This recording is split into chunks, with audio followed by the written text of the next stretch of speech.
The 5 a.m. Club. Own your mornings. Elevate your life. By Robin Sharma. Way 1. सुबह को अपनाएं, जीवन को बेहतर बनाएं। सुबह के 6 या 6:30 का समय है। आपका अलार्म जोर से बजता है। आप उसे स्नूज पर दबाकर फिर सो जाते हैं। 10 मिनट बाद वो फिर बज उठता है। आप फिर वही हरकत दोहराते हैं। इस बार कान पर तकिया चढ़ाकर, करवट बदलकर, बस थोड़ी देर और कहकर फिर सो जाते हैं। तीसरी बार में तो उठना ही पड़ता है, अनमने भाव से खींचते हुए, नींद में बोझल। पर काम पर जाने का समय हो चला है। आप जल्दी जल्दी तैयार होते हैं और एक और दिन का सामना करने निकल पड़ते हैं। कुछ पहचाना सा लग रहा है ना? जी हाँ दोस्तों, ये है एक आम इंसान की आम सी कहानी, हर घर की कहानी। पर क्या आप सारा जीवन यूं आम इंसान बनकर गुजार देना चाहते हैं? नमस्कार, मैं हूं आपके साथ पल्लवी और हम शुरू कर रहे हैं एक ऐसी कहानी जिसने दुनिया भर में लोगों की जीवन शैली में बदलाव लाकर एक अनूठी लोकप्रियता हासिल की है। किताब का नाम है द 5 AM क्लब और इसके लेखक है रॉबिन शर्मा। इस किताब की अब तक 1.5 करोड़ प्रतियां बिक चुकी हैं और दुनिया भर में लोग इससे प्रेरणा पाकर सफलता की ओर तेजी से बढ़ रहे हैं।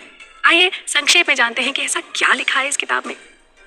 हमारे दिमाग के पास एक सीमित बैंडविड्थ यानी कुछ भी सोख लेने की क्षमता होती है।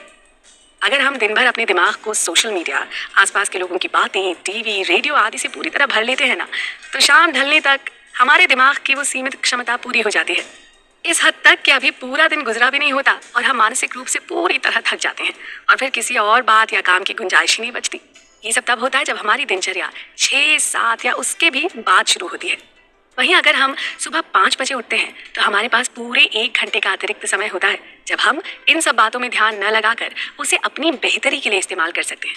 कई बार इस 1 घंटे की वजह से हम दिन भर इतना काम कर लेते हैं जो किसी और सूरत में हमारे लिए करना संभव नहीं होता। तो आइए शुरू करते हैं द 5 AM क्लब। बंदूक बहुत हिंसक हो सकती है। गले का फंदा पुरानी बात हो गई और चाकू से कलाई काटना बहुत तकलीफदेह होगा।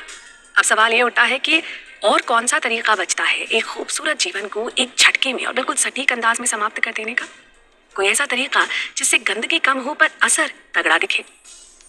बात हो रही है एक महिला उद्यमी की जो अपनी सफलता और नेतृत्व के लिए पूरे समाज में जानी जाती थी।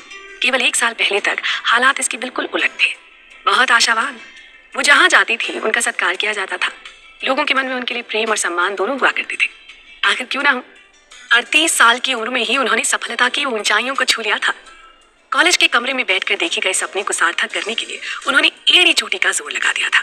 पूरी मेहनत से शुरू की गई एक छोटी सी टेक्नोलॉजी कंपनी को सफल बनाने में उन्होंने कोई कसर नहीं छोड़ी थी।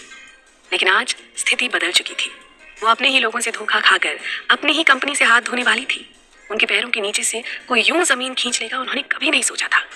जिस बिजनेस को खड़ा करने में उन्होंने अपना आधा जीवन लगा दिया था, उसे छोड़कर अब वो अपने लिए नौकरी ढूंढने की कगार पर आ गई थी। ये सब उनके लिए बहुत ही तकलीफदेह था। वो बाहर से कठोर चाहे दिखती हूँ, उनके भीतर एक कोमल और प्यार करने वाला दिल धड़कता था। ऐसे में उन्हें लगता था मानो ये धोखा खुद उनकी जिंदगी ने उन्हें दिया हो। वो इससे कहीं बेहतर के लायक थी। एक पल को उन्होंने सोचा कि नींद की गोली की पूरी शीशी खा लें और हमेशा नींद की गोद में सो जाएं। इस तरह से उन्हें अपने इस दर्द से जल्दी मुक्ति मिल जाएगी। तभी उनकी नजर अपनी मेज पर रखी एक टिकट पर पड़ी जो उनकी मां ने दिया था। ये टिकट किसी लाइफ कोच द्वारा आयोजित एक ऐसे सम्मेलन का था जहां जीवन को बेहतर बनाने के टिप्स दिए जाते थे। वो अक्सर इस तरह के नाटकीय सम्मेलनों का मजाक उड़ाया करती थी, साथ ही उन लोगों का भी जिन्हें यहाँ जाने की जरूरत महसूस होती है।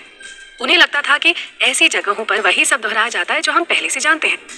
पर इस टिकट को देखकर वो सोच में पड़ गई। उनके सामने बहुत सारे विकल्प तो थे नहीं। या तो वो इस सम्मेलन में जाकर अपने लिए कोई बहुत बड़ा सबक सिखाती या लौटकर अपनी जान दे देती। आगे क्या हुआ ये जानने के लिए आप जुड़े रहें हमारे साथ।